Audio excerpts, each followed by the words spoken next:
বিনয়, অ বিনয়। অ দাদা, তেওঁ ঘৰত নাই নহয়? মিছা কথা নকবি, সি ঘৰতে আছে। মাত, মই অহা বুলি কতাক। দাদা মই সঁচাকে কৈছো, তেওঁ ঘৰত নাই। দুইটা গিয়েৰে ঘনীয়েৰে লগ লাগি খুব নাটক আৰম্ভ কৰিছে ন। মই আচলতে তহঁতক টকা দিয়াটোৱেই ভুল হ'ল। মোৰ আৰু আন কাম নাই আৰু। সদায় সদায় সিহঁতৰ ঘৰত মই টকা বিচাৰি আহিব লাগে। দাদা, তেওঁ বহুদিন হ'ল কাম কাজে একো পোৱা নাই। তেওঁ চেষ্টা কৰি আছে আপোনাক টকাখিনি ধাৰ মাৰিবলৈ। কাম বন পালে, পইচা পালে আপোনাক সেই পইচাখিনি ঘূৰাই দিম দিয়ক সোনকালে। বাহ, ইমান সহজতে কৈ দিলে। কাম পালেই টকা ধাৰ মাৰিব। কাম কেতিয়া পাব? মই মৰাৰ পিছত। নাই নাই দাদা, আপুনি কিয় তেনেকৈ কৈছে? তেনেকৈ নকয় আৰু কেনেকৈ ক'ম? পইচা অনা কিমান দিন হ'ল মনত আছে? এবছৰ পাৰ হৈ গ'ল। আনিবৰ সময়ত এমাহতে ধাৰ মাৰিম বুলি কৈ লৈ আহিছিল। এতিয়া এবছৰ পাৰ হৈ গ'ল। সি ক'লৈ গৈছে? তাক ফোন এটা কৰ, মই ৰৈ আছো বুলি ক।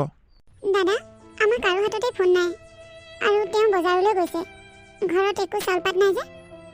ঠিক আছে, তেনেহ'লে মই অকণমান ৰৈ দিওঁ। আপুনি ৰ'ব পাৰিব, কিন্তু তেওঁ কিমান সময়ত আহে কোনো ঠিকনা নাই। তেওঁৰ হাতত পইচা নাই।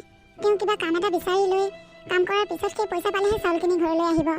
বাহ, কি নাটক। ঠিক আছে, মই বাৰু এতিয়া যাওঁ, আকৌ আহিম। তাক ভালে ভালে টকাখিনি সোনকালে ঘূৰাই দিবলৈ দিবি, নহ'লে কিন্তু মই বেলেগ ব্যৱস্থা ল'ম।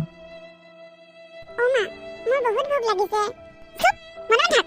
চব সময়তে খালি ভোক ভোক ভোক। ঘৰত যে একো নাই, দেখা নাই? চাউল পাত একো এটা নাই। ভোক লাগিছে। ইমান যদি ভোক লাগিছে মোকেই খা। খাই নেপেলাও কিয় মোক? মই তোমাক কেনেকৈ খাম মা? ক'তো একো কাম বন এটাও নাপাওঁ। ঘৰতো চাউল পাত একো নাই। ঘৰখন চলাত বৰ কষ্ট হৈছে। কি কৰোঁ বাৰু, ভাবি চিন্তি একো উপায় নোপোৱা হৈছোঁ দেখোন। অ' ভাইটি, পাৰা যদি মোক কিবা এটা সহায় কৰাচোন। আজি 3 দিনেই হ'ল, মই একো খোৱা নাই। পাৰে যদি আপুনিয়ে মোক টকা 500 দিয়ক। ময়ো গোটেই দিনটো একো খোৱা নাই। তুমি মোক ঠাট্টা কৰিছা ন? আপোনাক মই ঠাট্টা কৰিলে মোৰ কি লাভ হ'ব? কোনে কৈছে মই আপোনাক ঠাট্টা কৰিছোঁ বুলি? মোৰ ওচৰত সঁচাকৈয়ে টকা পইচা নাই। আপুনিতো অকলশৰীয়াকৈ নোখোৱাকৈ আছে। আমিতো 3জনে নোখোৱাকৈ আছোঁ। মই, মোৰ পত্নী আৰু মোৰ ছোৱালীজনী। টকাৰ অভাৱত আজি 3 দিন ধৰি মই বজাৰ কৰিবলৈ পৰা নাই। ঘৰত এতিয়া চাউল এটা নাই। পত্নীৰ লগত কাজিয়া লাগি ঘৰৰ পৰা ওলাই আহিছোঁ। আজি যদি মই বজাৰ কৰি ঘৰলৈ যাব নোৱাৰোঁ, তেনেহ'লে মই ঘৰতেই সোমাব নোৱাৰিম। তেনেহ'লে তুমি এজন সঁচাকৈয়ে অভাৱী মানুহ। অকল অভাৱীয়ে নহয়, একেবাৰেই অভাৱী। আপুনিতো ভিক্ষা কৰিয়ে খাবলৈ পাইছে। মইতো এতিয়া ভিক্ষা কৰিও খাব নোৱাৰোঁ। ভাইটি, মই হৈছোঁ এটা অকলশৰীয়া মানুহ। ভিক্ষা কৰিয়েই খাওঁ। ভিক্ষাৰ অবিহনে মোৰ আৰু একো কৰ্ম সংস্থাপন নাই। মই এটা কথা কওঁ, মই ভিক্ষা কৰি জমা কৰি থোৱা টকা 500 আছে মোৰ হাতত। তুমি সেইটোকে লৈ ঘৰলৈ বজাৰ কৰি লৈ যোৱা। কি? আপুনি মোক ইমান পাগল বুলি ভাবিছে নেকি? আপুনি ভিক্ষা কৰি জমা কৰি থোৱা পইচাকেইটা মই নি বজাৰ কৰি খামগৈ? আপুনি যাওক, মোৰ এনেই মাথা চাথা গৰম হৈ আছে। আৰু মোক মাথা চাথা গৰম কৰি নাথাকিব। অ' বুজিছোঁ, তাৰমানে মই ভিক্ষা কৰি থোৱা টকাৰ কাৰণে তোমাক নালাগে। আজি যদি তোমাৰ দেউতাই দিলে হয় তোমাক এইকেইটা টকা, তেতিয়া তুমি নোলোৱাকৈ থাকিলা হয়নে? কি? অঁ, তুমি মোৰ পৰা টকাটো এনেই ল'ব নালাগে, ধাৰলৈ লোৱা। তুমি যেতিয়া পইচা পাবা, তেতিয়া মোক সেই 500 টকাটো ঘূৰাই দিবা। হয় নেকি? ব'লক তেনেহ'লে, সেই 500 টকাটোৱে বজাৰ কৰি আমাৰ ঘৰলৈ লৈ যাওঁ। আৰু আপুনি আমাৰ ঘৰতেই খোৱা বোৱা কৰিব। মই যেতিয়া পইচাটো আপোনাক ঘূৰাই দিব পাৰোঁ, তেতিয়া আপুনি আমাৰ ঘৰৰ পৰা গুচি আহিব। হ'বতো? ঠিক আছে, হ'ব দিয়া।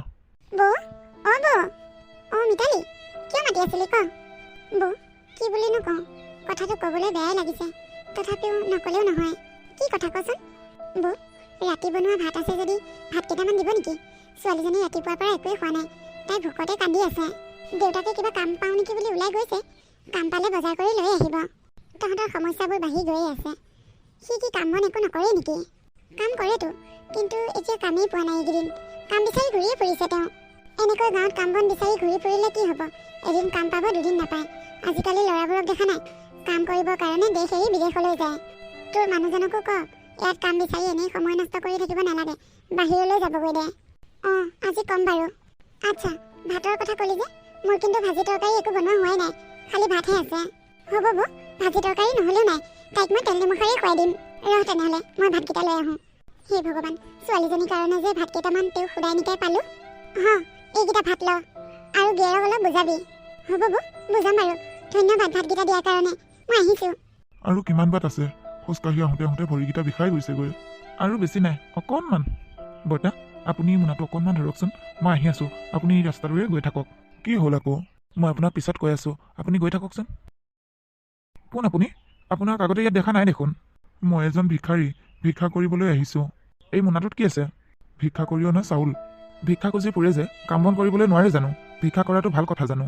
সেইটো হয় বাৰু, কিন্তু দেহাই নোজোৰেও কাম কৰিবলৈ। গোটেই দিনটো কাম কৰি থাকিবই নোৱাৰোঁ দেখোন। অঁ, কাম কৰিবলৈ দেহাই নোজোৰে। এনেকৈ খোজকাঢ়ি কাঢ়ি ঘৰে ঘৰে ভিক্ষা খুজি ফুৰিবলৈ দেহাই টানে? ফাল্টু এচব। তুমি কি এই মানুহজনক দেখিয়ে পলাইছিলা নেকি? অঁ কিয় এইবিলাক বহুত কথা টকা আনিছিলোঁ সুদ দিব পৰা নাই যে বাটে পথে য'তেই দেখে ত'তেই টকা বিচাৰে সেইকাৰণে লুকাইছোঁ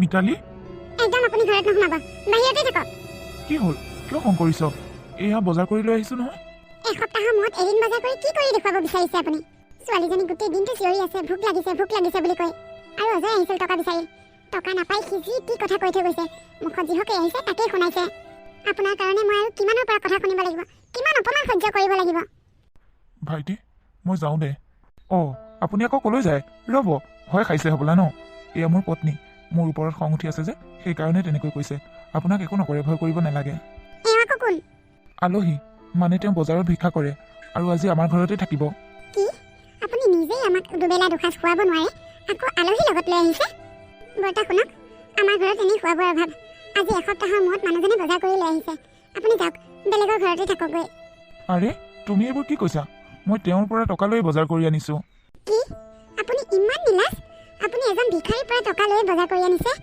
চি আপুনি ইমান নিলাজ বুলি মই ভবা নাছিলোঁ যাওক ওলাওক এতিয়া এইবোৰ বজাৰ চজাৰ লৈ ক'লৈ যায় যাওক এইবোৰ বজাৰ মোৰ ঘৰত নোসোমাব বোৱাৰী তুমি কিয় ইমান খং কৰিছা তেওঁক মই পইচাকেইটা এনেই দিয়া নাই নহয় ধাৰলৈহে দিছোঁ তেওঁ মোক টকা পালে ধাৰ মাৰি দিব আপুনি একো নাজানে বৰ্তা আপুনি মনে মনে থাকক এওঁ সকলোৰে পৰা টকা ধাৰলৈ লয় আৰু ধাৰ মাৰিব নোৱাৰে পিছত মানুহে আহি মোক ঘৰত টকা খুজি থাকেহি বোৱাৰী একো নহয় যোৱা তুমি বজাৰখিনি লৈ গৈ ভাত ৰান্ধাগৈ মোৰ বৰ ভোক লাগিছে ময়ো আজি 3 দিনমান হ'ল একোৱে খোৱা নাই মানুহৰ দিন সদায় সমানে নাযায় নহয় এদিন তোমালোকৰো ভাল দিন আহিব দেউতা আহিলা বজাৰৰ পৰা অঁ মাজনী আহিলোঁ এইজনীয়ে নেকি তোমাৰ ছোৱালীজনী অঁ মোৰ ছোৱালীজনী এইজনীয়ে পৰী দেউতা এওঁ কোন এয়া হৈছে তোমাৰ ককা যোৱা ককাক পিছফালখন দেখাই দিয়াগৈ ভৰি হাতকেইটা ধুই ল'বলৈ দিয়া ককা খোজকাঢ়ি ঘূৰি ফুৰিছিলে যে ককাৰ ভৰি হাত লেতেৰা হৈ আছে ককাক ভৰি হাত ধুই ভিতৰলৈ লৈ আহিবা দেই হ'ব দেউতা ককা আহা ভৰি হাত ধুবা মা এইবোৰ কি বনাইছা মই এইবোৰ নাখাওঁ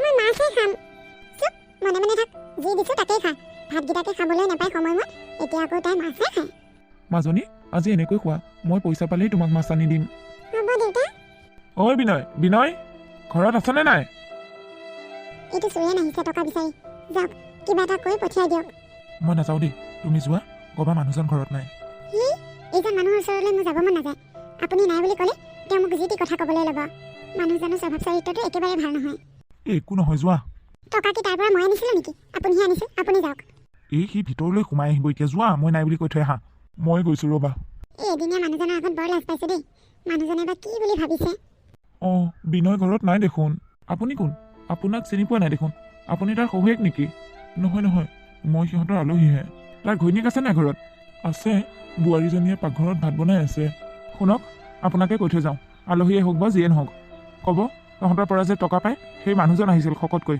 পইচাকেইটা সোনকালে দিবলৈ দিয়া বুলি ক'ব নহ'লে কিন্তু মই সিহঁতৰ কথা বেয়া কৰি দিম আপুনি ক'ব ঠিক আছে মই ক'ম বাৰু তুমি আকৌ কিয় উঠি আহিলা আপুনি যাওক ভাত খাওকগৈ তুমি কি নোখোৱা নেকি নাই মই পিছত খাম এতিয়া ভোক লগা নাই এই মানুহজনে তোমাৰ পৰা কিমান টকা পায় 20,000 তোমাৰ পৰা দেখিছোঁ গাঁৱৰ বহুত মানুহে পইচা পায় বহুত নহয় 3-4জন মানে পায় আপুনি এইবোৰ কথাত লাগি থাকিব নালাগে যাওক ভাত খাওকগৈ তুমি এতিয়া ভাত নোখোৱা নাই নাখাওঁ পিছত খাম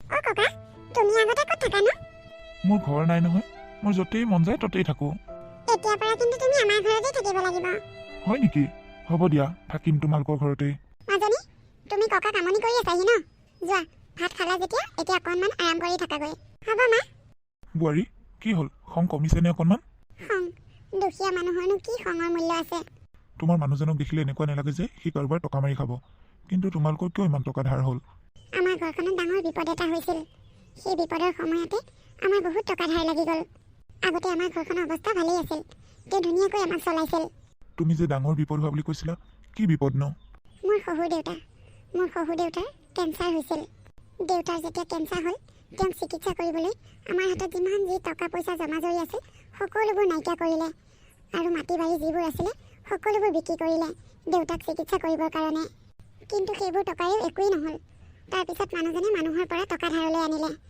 মানুহৰ পৰা কিমানমান টকা ধাৰলৈ আনিলে বাৰু কিমান টকা আনিছে সেইটো মই সঠিক নাজানো কিন্তু বহুত টকা আনিছে লাখৰ ওপৰত হ'ব ইমানবোৰ মাটি সম্পত্তি বিক্ৰী কৰি মানুহৰ পৰা ধাৰে টকা আনিও দেউতাক চিকিৎসা কৰি বচাব নোৱাৰিলে বৰ্তমান আমাৰ এতিয়া এই ভেটি মাটিখিনিৰ বাহিৰে আন একোৱেই নাই, চব শেষ। কেঞ্চাৰ হ'লে এজন মানুহকে শেষ কৰি নিদিয়ে, সেইখন ঘৰৰ গোটেই পৰিয়ালটোকে শেষ কৰি পেলায়। বৰ্তমান এতিয়া সি কৰে কি আৰু কৰিব বিচাৰে কি? লিখা পঢ়াও বেছি নাই, কিনো কৰিব বিচাৰিব? য'তেই যি কাম বন পায় তাকেই কৰে আৰু। মানুহবোৰে যেতিয়া টকা বিচাৰি বিচাৰি ঘৰলৈ আহি থাকে, এই ভেটিখিনিও বিকিবলৈ বহুতবাৰ চেষ্টা কৰিছিল, মইহে বিকিবলৈ মানা কৰি আছোঁ। এতিয়া খাবলৈ কষ্ট পালেও নিজৰ বুলি এটা ঘৰতে সোমাই আছোঁ। ভেটিখিনি যদি কেনেবাকৈ বিক্ৰী কৰি দিয়ে তেনেহ'লে ক'লৈ যামগৈ? যাবলৈতো ক'তো জেগা নাই। এয়াই আমাৰ জীৱনৰ অধ্যায়। বৰ্তা, আপুনি অকণমান আৰাম কৰক। আজি কিবা কাম বন এটা যোগাৰ কৰিব পাৰিলেনে? গোটেই দিনটোতো সেইবোৰ কাৰণেই ঘূৰি ফুৰিছোঁ, ক'তো এটা কাম বিচাৰি নাপালোঁ। সিদিনাখন অনা চাউলকেইটা কিন্তু নাইকিয়া হ'ল। কাইলৈ ভাত বনাবলৈ চাউল এটাও নাই। আমি বাৰু নোখোৱাকৈ থাকিম, কিন্তু ছোৱালীজনী কেনেকৈ নোখোৱাকৈ ৰাখিম? তাৰ উপৰিও আকৌ এজন আলহী। মানুহজনক যদি পইচাকেইটা ঘূৰাই দিব পাৰিলোহে, তেওঁ গুচিয়ে গ'লগৈ হয়। মাজনী ক'ত? মানুহজনৰ লগতে খেলা ধূলা কৰি আছে। সিহঁতে ভাত পানী খালে নহয়? খালে। তুমি খালানে নাই? আপুনি নাখালে কি মই খাব পাৰোঁ নেকি? যাওক, ভৰি হাতকেইটা ধুই আহোঁগৈ। হ'ব দিয়া, ৰখা মই ভৰি হাতকেইটা ধুই আহোঁ। হে ভগৱান, এইবোৰ দেখোন টকা। ইমানবোৰ টকা বিচনাত পৰি আছে। এইবোৰ টকা ক'ৰ পৰা আহিল বাৰু? হেই, শুনিছেনে? চাওঁ, এফালে আহকচোন। কি হ'লনো? কিয় ইমান কৈ চিঞৰিছা? চাওকচোন, ইমানবোৰ টকা। অঁ, এইবোৰ টকা ক'ত পালা? নাজানো নহয়, বিচনাতেই পৰি আছে। মা, এইবোৰ টকা ককাই থৈছে, মই দেখিছোঁ নহয়। কি? ককাই থৈছে? ককাই ইমানবোৰ টকা ক'ত পালে? ককাৰ ৰুমত যে মোনা এটা আছে, মোনাটোত বহুত পইচা আছে। তোমালোকে হেনো টকাৰ কাৰণে চিন্তা কৰি থাকা, সেইকাৰণে ককাই ইয়াত থৈ গৈছে আকৌ। আৰু ককাই মোক ভালকৈ পঢ়িবলৈ কৈ থৈ গৈছে। তোমালোকে বোলে মোক টকাৰ কাৰণে স্কুলত এডমিশ্যন দিব পৰা নাই। ককা ক'ত আছে? ব'লাচোন ককাৰ ওচৰলৈ যাওঁ। ককা নাই নহয় মা, ককা আজি গুচি গ'লগৈ। গুচি গ'লগৈ মানে? আমাক যে কাকো একো নক'লে? অঁ, ককাই মনে মনে গুচি গৈছে, তোমালোকে যাবলৈ নিদিবা বুলি। ককাই অকল মোকহে মাত দি থৈ গৈছে। ময়ো ককাক যাবলৈ মানা কৰিছিলোঁ, কিন্তু ককাই কিবা কাম থকা বুলি ক'লে, সেইকাৰণে মই বেছিকৈ মানা নকৰিলোঁ। আৰু ককাই যে ককা থকা ৰুমটোত টকা থৈ গৈছে, সেইখিনি টকা তোমালোকৰ অভাৱ হ'লেহে উলিয়াবলৈ দিছে। হেৰা, এইবোৰ কি তাৰমানে? আচলতে এই মানুহজন কোন আছিল? মই একো বুজি পোৱা নাই। আচলতে তেওঁ ভিখাৰীৰ ৰূপত আমাৰ ঘৰলৈ ভগৱানহে আহিছিল যেন পাওঁ। আমি মূৰ্খকেইটাই ধৰিবই নোৱাৰিলোঁ। কি কৈছা মা? আমাৰ ঘৰলৈ অহা ককা যেন ভগৱান আছিল নেকি? অঁতো, ভগৱান নহ'লে আৰু কোনোবা মানুহে কোনোবা মানুহক ইমান টকা দি সহায় কৰিব নেকি? তেওঁ ভগৱানেই আছিল। আপুনি যে দেউতাৰ কাৰণে সকলোবোৰ ধন সম্পত্তি নাইকিয়া কৰিলে, সেয়া ভগৱানেও চাই আছিল। সেইকাৰণে ভগৱানে আপোনাক এইবোৰ সহায় কৰিছে এতিয়া। সেইকাৰণে ল'ৰা ছোৱালীয়ে মাক দেউতাকক চাব লাগে ন মা? দেউতাই যে তেওঁৰ মাক দেউতাকক বহুত শুশ্ৰূষা কৰিলে, সেইকাৰণে ভগৱানেও ভাল পাইছে। গতিকে আজি আমাৰ এই বিপদৰ সময়ত তেওঁ আমাক লগ দিছে। হেই, টকাবোৰ পাইছেই যেতিয়া, টকাবোৰ সদব্যৱহাৰ কৰক। আৰু যাৰ যাৰ ওচৰত ধাৰলৈ টকা আনিছে, সেই মানুহবোৰক টকাবোৰ ধাৰ মাৰি দিয়ক। যদি টকাবোৰ সদব্যৱহাৰ নকৰে, তেনেহ'লে যেনেকৈ আহিছে তেনেকৈ নাইকিয়া হ'ব। হয় দিয়া, তুমি ঠিক কথাই কৈছা। তুমি কোৱাটোকেই কৰিব লাগিব।